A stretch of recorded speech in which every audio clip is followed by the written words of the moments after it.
السلام علیکم اسٹوڈنٹس. تو آج ایک نیا ٹاپک لایا ہوں میں پاکستان اسٹڈیز کا، جو کہ ہے لینگویجز آف پاکستان. اور یہ ٹاپک آپ سب کو ایگزامس کے لیے تو ٹھیک ہے، لیکن ویسے بھی پتہ ہونا بہت ضروری ہے. تو چلتے ہیں ہم ان کی ایکسپلینیشن کی طرف. اردو زبان ایکچولی آریاؤں کی زبان سنسکرت تھی. اردو زبان سنسکرت سے نکلی ہے. جنوبی ایشیا میں رہنے والے لوگوں کے اثر سے سنسکرت میں تبدیلی آئی اور وہ پراکرت کہلانے لگی. وہ وقت گزرنے کے ساتھ پراکرت کی 4 صورتیں بنی، جن میں سے ایک برج بادشاہ کہلاتی تھی، جسے ہندو اور مسلمان دونوں بولتے تھے. شاہ جہاں کے دور حکومت میں برج بادشاہ میں اتنی زیادہ تبدیلی آئی کہ وہ ایک نئی زبان بن گئی، جسے ہم آج اردو کہتے ہیں.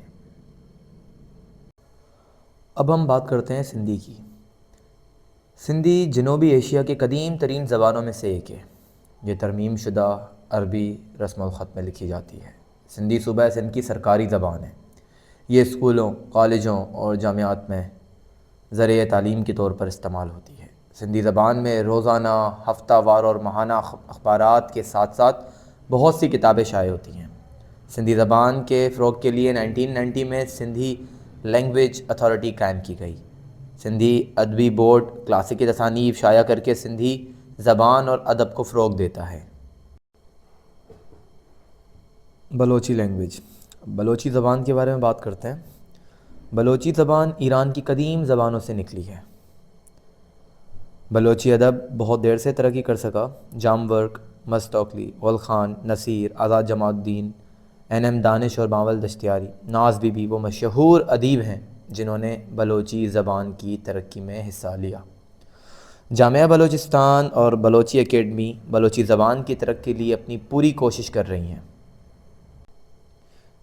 یہ سمجھانے کا مقصد یہ کہ آپ کو یاد کرنے میں بہت آسانی ہوگی کہ تمام لینگویجز میں اسٹیپ بائی اسٹیپ ایکسپلین کرتا جا رہا ہوں. ان کو سب سے غور سے سمجھیے تاکہ آپ کو ان کی نالج ہو. ساتھ میں یہ ڈیفینیشنس ان کی اکارڈنگ ٹو یور سلیبس جو ہے آپ کے سلیبس کے اکارڈنگ اس کو یاد کرتے جائیں. اب ہم بات کرتے ہیں پنجابی زبان کی. 20ویں صدی کے آغاز کے ساتھ ہی پنجابی میں ناول، ڈرامے، افسانے اور نثر کی دوسری اصناف لکھی جانے لگی.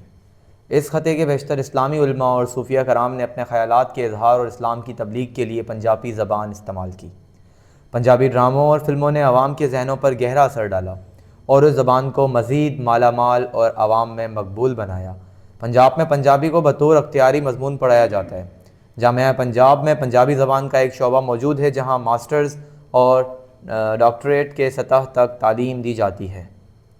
تو آج ہم نے یہ چند لینگویجز ڈسکس کی ہیں. آج ہم مزید آگے بات کریں گے پشتو کے بارے میں. پشتو زبان. پشتو ایک بہت قدیم زبان ہے. یہ خیبر پختونخوا اور بلوچستان کے شمال مغربی علاقوں میں بولی جاتی ہے. 17ویں اور 18ویں صدی کے مشہور پشتو شاعر کاظم خان، شہدا رحمان بابا اور خوشحال خان خٹک تھے.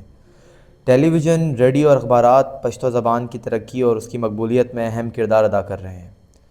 پشتو کالج اور یونیورسٹی کی سطح پر پڑھائی جاتی ہے. پشاور یونیورسٹی میں قائم پشتو اکیڈمی زبان کی ترقی اور جدید بنانے کے لیے بھرپور کوششیں کر رہی ہے. کوئٹہ میں بھی ایک پشتو اکیڈمی موجود ہے. میں امید کرتا ہوں کہ یہ تمام لینگویجز آپ کو اچھے سے سمجھ آ گئی ہوں گی. مزید ویڈیوز کے لیے لائک اور سبسکرائب کرنا مت بھولیے گا. اپنا خیال رکھیے گا. اللہ حافظ.